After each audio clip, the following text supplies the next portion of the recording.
दोस्तों, स्वागत है आपका मेरे चैनल जॉब एक्सप्रेस पे। तो जैसा कि आप लोग सभी जानते हैं, इस यहाँ पे मैं आपके लिए नौकरियों से जुड़ी ताज़ा तरीन जानकारियाँ लाता रहता हूँ। तो जैसे कि आप स्क्रीन पर देख सकते हैं, आज के वीडियो में मैं जिस नौकरी के बारे में बात करने वाला हूँ वो आपकी cement corporation of India limited पे होने वाली है। और cement corporation of India limited क्या है कि आपकी होली ओन्ड है गवर्नमेंट ऑफ इंडिया द्वारा। तो चलिए बात करते हैं आज के वीडियो में होने वाली जिस रिक्रूटमेंट की। तो आपकी जैसे मैंने आपको बताया, cement corporation of India limited में क्या है कि होने वाली है।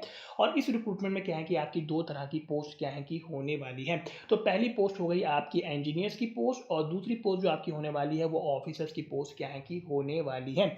इंजीनियर्स की जो पोस्ट है उसके अंदर क्या क्या डिसिप्लिन है। तो इंजीनियर्स की पोस्ट के अंदर पहला डिसिप्लिन आपका प्रोडक्शन है, दूसरा आपका मैकेनिकल है, तीसरा आपका सिविल है, चौथा माइनिंग है, पांचवा इंस्ट्रूमेंटेशन है, और छठा और आखिरी आपका क्या है कि इलेक्ट्रिकल होने वाला है।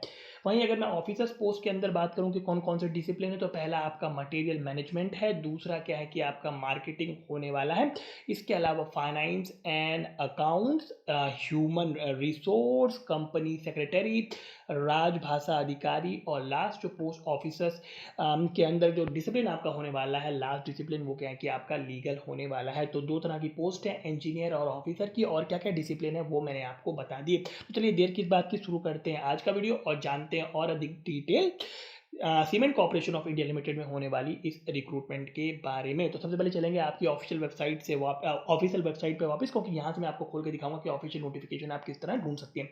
तो ये है आपकी सीसीआई यानी कि सीमेंट कॉर्पोरेशन ऑफ इंडिया की official website. Left hand side में अगर आप आएंगे यहाँ पे, तो आपको क्या है कि ऑप्शन नजर आएगा करियर्स का। करियर्स के ऑप्शन को जब आप क्या है कि करेंगे टैप, तो आपके सामने एक और पेज खुलेगा जिसमें बड़ा बड़ा ब्लू से ऊपर करियर लिखा है। उसके बाद क्या है कि आपका साइन नंबर 1 जो यहाँ पर है, जो कि कहता है एडवर्टीजमेंट, उसको अगर आप क्लिक करेंगे तो फिर क्या है कि आपके सामने यही एक नोटिफिकेशन क्या है कि खुल के आएगा, जिसमें आपको एडवर्टीजमेंट के नीचे क्या है कि क्लिक हेयर का ऑप्शन नजर आएगा, यानी आपका एडवर्टीजमेंट है, और लिंक के नीचे क्या है कि आपको अप्लाई का लिंक नजर आने वाला है। तो जब आप क्लिक हेयर करेंगे एडवर्टीजमेंट वाले लिंक के नीचे, तो आपके सामने फिर ये ऑफिशियल नोटिफिकेशन क्या है कि खुल जाएगा, जिसमें बड़ा बड़ा ऊपर क्या है कि आपका क्या है कि सीमेंट कॉर्पोरेशन ऑफ इंडिया क्या है कि लिखा गया, बगल में लोगो बना है, और एडवर्टीजमेंट नंबर भी क्या है कि CO/01/2021 क्या है कि लिखा है। तो चलिए वीडियो की शुरुआत करेंगे सबसे पहले ये जान के कि हर एक पोस्ट के नंबर ऑफ वैकेंसीज कितनी होने वाली है। लेकिन मैं नंबर ऑफ वैकेंसीज बताना शुरू करूं उससे पहले मैं आपको एक इंपॉर्टेंट चीज़ ये बता दूं कि जो अपर एज लिमिट आपकी होने वाली है वो हर पोस्ट के लिए क्या है कि 35 साल होने वाली है, यानी 35 ईयर्स होने वाली है अपर एज लिमिट। इसके अलावा एज रिलैक्सेशन यानी उम्र में कितना छूट या रिलैक्सेशन दिया गया उसको मैं आगे बताने वाला हूँ। तो सबसे पहले शुरुआत करेंगे इंजीनियर्स की। जो आपके डिसिप्लिन है इंजीनियर्स में, पहला डिसिप्लिन आपका प्रोडक्शन है। तो प्रोडक्शन की आपकी क्या है कि टोटल नंबर वैकेंसीज आपकी 8 होने वाली हैं, जिसमें अनरिजर्व कैटेगरी के लिए 5 वैकेंसी हैं, ओबीसी कैंडिडेट्स के लिए 2 वैकेंसी हैं, और एससी कैंडिडेट के लिए 1 वैकेंसी होने वाली है। वहीं अगर मैं बात करूं इंजीनियर्स में मैकेनिकल की, तो मैकेनिकल की टोटल नंबर वैकेंसीज आपकी 6 होने वाली हैं, जिसमें अनरिजर्व जो कैंडिडेट्स हैं उनके लिए क्या है कि आपकी 3 वैकेंसी होने वाली है, ओबीसी कैंडिडेट के लिए 1, एसटी कैंडिडेट के लिए 1, और जो ईडब्ल्यूएस कैंडिडेट है उनके लिए 1 वैकेंसी आपकी होने वाली है। तीसरा डिसिप्लिन इंजीनियर्स के अंतर्गत सिविल है। सिविल में टोटल नंबर वैकेंसीज आपकी 3 है। अनरिजर्व कैंडिडेट्स के लिए क्या है कि 1 वैकेंसी है, ओबीसी कैंडिडेट के लिए भी 1 वैकेंसी, और एससी कैंडिडेट के लिए भी आपकी 1 वैकेंसी होने वाली है। इंजीनियर के अंतर्गत चौथा डिसिप्लिन आपका माइनिंग है। टोटल नंबर वैकेंसी इसमें क्या है कि 4 होने वाली है, और इसमें भी जो आपके अनरिजर्व कैंडिडेट्स हैं उनके लिए 1, ओबीसी कैंडिडेट के लिए 1, एससी कैंडिडेट के लिए 1, और ईडब्ल्यू जो कैंडिडेट है उनके लिए 1 वैकेंसी होने वाली है। अगला डिसिप्लिन इंजीनियर्स के अंतर्गत आपका इंस्ट्रूमेंटेशन है। इंस्ट्रूमेंटेशन में टोटल नंबर वैकेंसीज आपकी 4 होने वाली है, अनरिजर्व कैंडिडेट्स के लिए 3, और ओबीसी कैंडिडेट के लिए आपकी 1 वैकेंसी आपकी होने वाली है। इंजीनियर्स के अंतर्गत जो लास्ट डिसिप्लिन है आपका वो इलेक्ट्रिकल है। टोटल नंबर वैकेंसी इसमें 4 होने वाली है, और इसमें अनरिजर्व जो कैंडिडेट्स हैं उनके लिए 1 वैकेंसी, ओबीसी कैंडिडेट के लिए 1, एससी कैंडिडेट्स के लिए 1, और एसटी कैंडिडेट के लिए भी 1 वैकेंसी आपकी होने वाली है। अब बात करेंगे ऑफिसर्स जो आपकी पोस्ट है उसके अंतर्गत क्या क्या डिसिप्लिन है और नंबर वैकेंसी। तो ऑफिसर के अंदर जो पहला डिसिप्लिन है वो आपका मटेरियल मैनेजमेंट है। टोटल नंबर वैकेंसीज आपकी 3 हो गई, अनरिजर्व कैंडिडेट के लिए 1, ओबीसी कैंडिडेट के लिए 1, और ईडब्ल्यूएस कैंडिडेट के लिए। ऑफिसर के अंतर्गत जो दूसरा डिसिप्लिन है वो आपका मार्केटिंग है। टोटल नंबर वैकेंसीज में 2 होने वाली है, अनरिजर्व कैंडिडेट के लिए 1, और ओबीसी कैंडिडेट के लिए 1 वैकेंसी होने वाली है। फाइनेंस और अकाउंट्स में टोटल नंबर वैकेंसीज आपकी क्या है कि 4 होने वाली है, जिसमें अनरिजर्व कैंडिडेट्स के लिए 2, ओबीसी कैंडिडेट के लिए 1, और एससी कैंडिडेट के लिए 1 वैकेंसी आपकी होने वाली है। ऑफिसर्स के अंतर्गत अगला डिसिप्लिन आपका ह्यूमन रिसोर्स है। टोटल नंबर वैकेंसीज आपकी 2 है, अनरिजर्व कैंडिडेट के लिए 1, और एसटी कैंडिडेट के लिए 1। कंपनी सेक्रेटरी में टोटल नंबर वैकेंसी सिर्फ आपकी 1 है, और वो और कंपनी सेक्रेटरी में टोटल नंबर वैकेंसी आपकी एक है और वो अनरिजर्व कैटेगरी के लिए होने वाली है। बाकी राजभाषा अधिकारी में टोटल नंबर वैकेंसीज आपकी एक है और वो आपकी ओबीसी कैंडिडेट के लिए क्या है कि होने वाली है। लास्ट आपका लीगल है, लीगल में टोटल नंबर वैकेंसीज 4 हैं, जिसमें क्या है कि अनरिजर्व कैंडिडेट के लिए एक है, ओबीसी कैंडिडेट के लिए एक है, ईडब्ल्यूएस कैंडिडेट के लिए क्या, और साथ साथ में आपका जो एससी कैंडिडेट है उनके लिए भी एक वैकेंसी आपकी होने वाली है। तो ये तो बात हो गई नंबर ऑफ वैकेंसीज की। अब सीधा बात करते हैं आपकी क्या है कि आपकी एसेंशियल क्वालिफिकेशन यानी कि एजुकेशन क्वालिफिकेशन और साथ साथ में वर्क एक्सपीरियंस की। तो पहली पोस्ट है कि आपकी प्रोडक्शन की होने वाली है। प्रोडक्शन के लिए अगर मैं एजुकेशन क्वालिफिकेशन की बात करूं तो फुल टाइम इंजीनियरिंग डिग्री हो आपके पास केमिकल इंजीनियरिंग में, या फिर आपने क्या है कि एमएससी केमिस्ट्री कर रखी हो। इसके अलावा वर्क एक्सपीरियंस की मैं अगर बात करूं तो 2 साल का क्या है कि आपके पास एक्सपीरियंस होना चाहिए ऑपरेशन और प्रोडक्शन में, वो भी किसका, वो भी सीमेंट, यानी सीमेंट ऑपरेशन और प्रोडक्शन का क्या है कि आपके पास एक्सपीरियंस होना चाहिए 2 साल का, अगर आप क्या है कि इंजीनियरिंग ग्रेजुएट हैं। लेकिन अगर आपने एमएससी केमिस्ट्री कर रखी है तो फिर आपके पास क्या है कि 3 साल का वर्किंग एक्सपीरियंस होना चाहिए प्रोडक्शन और ऑपरेशन ऑफ सीमेंट में। ठीक है, तो ये हो गया क्या है कि आपका पहली पोस्ट जो है प्रोडक्शन की। अगली पोस्ट आपकी मैकेनिकल की है। मैकेनिकल के लिए एजुकेशन क्वालिफिकेशन आपकी या कि इंजीनियरिंग डिग्री आपके पास मैकेनिकल में होनी चाहिए, और इसी के साथ साथ मैकेनिकल की पोस्ट को अप्लाई करने के लिए आपके पास 2 साल का एक्सपीरियंस होना चाहिए, वो भी किसमें, वो भी मेंटेनेंस और साथ साथ में ऑपरेशन एंड प्रोडक्शन और साथ साथ में प्रोजेक्ट प्लानिंग इम्प्लीमेंटेशन और साथ साथ में कोऑर्डिनेशन का, वो भी किसी बड़े यानी कि किसी large size modern cement project में। तो ये आपकी जो हो गया एक्सपीरियंस, कैसा एक्सपीरियंस चाहिए मैकेनिकल पोस्ट के लिए। अगली पोस्ट आपकी सिविल है। सिविल में क्या है कि बहुत ही सिंपल है, इंजीनियरिंग डिग्री होनी चाहिए आपके पास सिविल इंजीनियरिंग में, और अगर आपको सिविल की पोस्ट पे अप्लाई करना है तो फिर आपके पास 2 साल का क्या है कि एक्सपीरियंस होना चाहिए, वो भी किसमें, वो भी डिज़ाइन, साथ साथ में प्रोजेक्ट इंप्लीमेंटेशन, साथ साथ में कंस्ट्रक्शन, वो भी industrial structure foundation, large concrete silos, वो भी क्या है कि स्टोरिंग सीमेंट, क्लिंकर, रॉ मील और साथ साथ में उनकी मेंटेनेंस से जुड़ा। तो ये आपके पास क्या है कि एक्सपीरियंस होना चाहिए 2 साल का सिविल पोस्ट को अप्लाई करने के लिए। अगली जो पोस्ट है आपकी वो माइनिंग की होने वाली है। माइनिंग की पोस्ट के लिए साथ साथ इंजीनियरिंग डिग्री चाहिए आपको माइनिंग में, और उसी के साथ साथ इंजीनियरिंग डिग्री के साथ साथ फर्स्ट क्लास या सेकंड क्लास क्या है कि मैनेजर सर्टिफिकेट ऑफ कॉम्पिटेंसी भी क्या है कि आपको चाहिए होगा माइनिंग पोस्ट को अप्लाई करने के लिए। बाकी माइनिंग के लिए अगर आपको वर्क एक्सपीरियंस की बात करूँ तो 2 साल का एक्सपीरियंस चाहिए, वो भी क्वारी मैनेजमेंट, वो भी ओपन कास्ट मैकेनाइज्ड माइंस में। अगली जो पोस्ट है आपकी वो क्या है कि आपकी इंस्ट्रूमेंटेशन की होने वाली है, और एजुकेशन क्वालिफिकेशन की बात करूँ तो आपके पास इंजीनियरिंग डिग्री होनी चाहिए इलेक्ट्रॉनिक्स एंड इंस्ट्रूमेंटेशन में या फिर इंस्ट्रूमेंटेशन में। बाकी क्या है कि 2 साल का इसके लिए भी वर्किंग एक्सपीरियंस जरूरी है, वो भी प्रोसेस इंस्ट्रूमेंटेशन, साथ साथ में कंप्यूटर, साथ साथ में micro processor based process control system में, या फिर प्रोग्रामिंग, या फिर ऑपरेशन एंड ट्रबल शूटिंग, या फिर ऑटोमेशन में, वो भी किसी मॉडर्न सीमेंट प्लांट में। तो ये एक्सपीरियंस होने वाला है आपका इंस्ट्रूमेंटेशन के लिए। अगली जो पोस्ट है वो आपकी इलेक्ट्रिकल की होने वाली है। इसमें इंजीनियरिंग डिग्री होनी चाहिए आपके पास इलेक्ट्रिकल इंजीनियरिंग में, और इसके लिए भी क्या है कि 2 साल का आपके पास क्या है कि एक्सपीरियंस होना चाहिए, वो भी इंस्टॉलेशन और साथ साथ में कमेंसिंग या फिर testing and maintenance of electrical equipment, इसी के साथ में high tension and low tension motor, switch gear, transformers और तरह के क्या है कि हैवी इलेक्ट्रिकल इंस्टॉलेशन और साथ साथ में पावर डिस्ट्रीब्यूशन एंड कंट्रोल, वो भी किसी सीमेंट इंडस्ट्री या फिर पीएसयू में। यानी कि हर पोस्ट के लिए क्या है कि रेलेवेंट वर्किंग एक्सपीरियंस ही क्या है कि इसमें रिक्वायर्ड होने वाला है।